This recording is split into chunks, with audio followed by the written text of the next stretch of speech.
Good morning. Welcome to the Millyard Museum. My name is Christy Ellsworth. I'm the museum educator.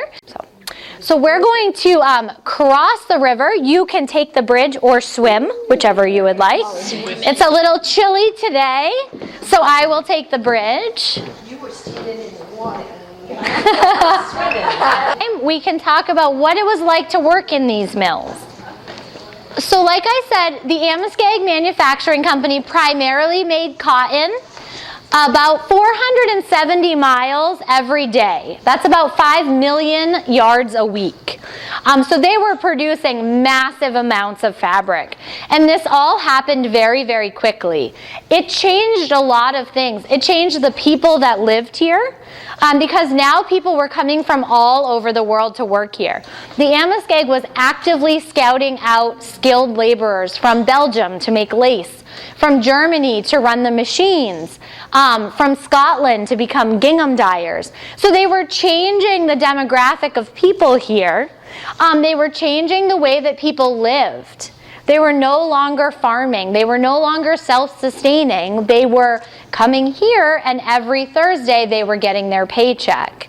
But it also changed the economy. Money was coming and going much more freely than it had been. And they also changed things like fashion. Early 1800s, women were wearing far less fabric than they were the turn of the century in those Victorian times, because fabric was made very inexpensively here and it was very readily available. So these were dangerous jobs, but people came from all over the world to do them. They were steady pay. By 1900, 17,000 people worked here. That's half of all the people that lived in Manchester. So it's pretty amazing, and not really a way of life that we would pick for ourselves, but it was a reality. People were sending their children to work here. Children as young as 9 were working in the mill yard. They were doing things like picking the cotton that came from the south. They were under the looms, tying the strings together that broke. They were filling bobbins. They were sweeping floors. And it wasn't unusual for a child to finish the 4th grade and then to come work in the mills. So definitely a different way of life. And so of the 17,000 people that worked here, about half of them were mill girls. Mill girls that came from rural farm towns. They came here alone at the age of 14 or 15. They lived in communal houses. They slept 4 to 6 to a room. They ate downstairs together. They lived under the guidance of a house mother. They walked to work together. They walked to church together. And they really made a new life for themselves. They made new friends. They gave themselves some value outside of the farm. And if you think about some of these very small farm towns, there were not a lot of variety of people. So they were also expanding the gene pool. They were going out to marry and to make new lives outside of the realm of cousins. So this was a very unique opportunity for them to come. But their parents wanted to make sure that they were still well protected, well cared for, that their virtue was still intact, and that's where those house mothers came in.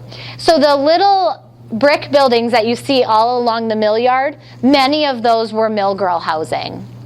The other half of the workers that lived here were immigrants. By 1900, there were 190 languages spoken in the mill yard.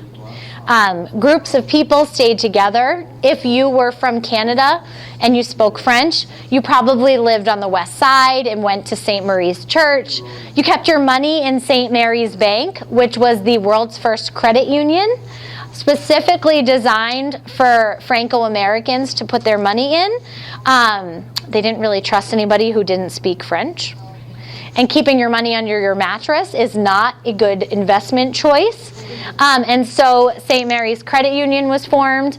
There were Greek coffee shops up on Pine Street, and just this beautiful melting pot of all these different cultures here in Manchester, which we still have today. We still have the Greek festivals. We still have the St. Patrick's Day race. We have all these different cultural organizations that have been thriving in Manchester for all this time, starting with the Amoskeag Manufacturing Company. And it's really part of what makes Manchester so unique. I grew up in Manchester, so it wasn't unusual for my neighbors to be making a Polish supper or to be making German sausage or whatever.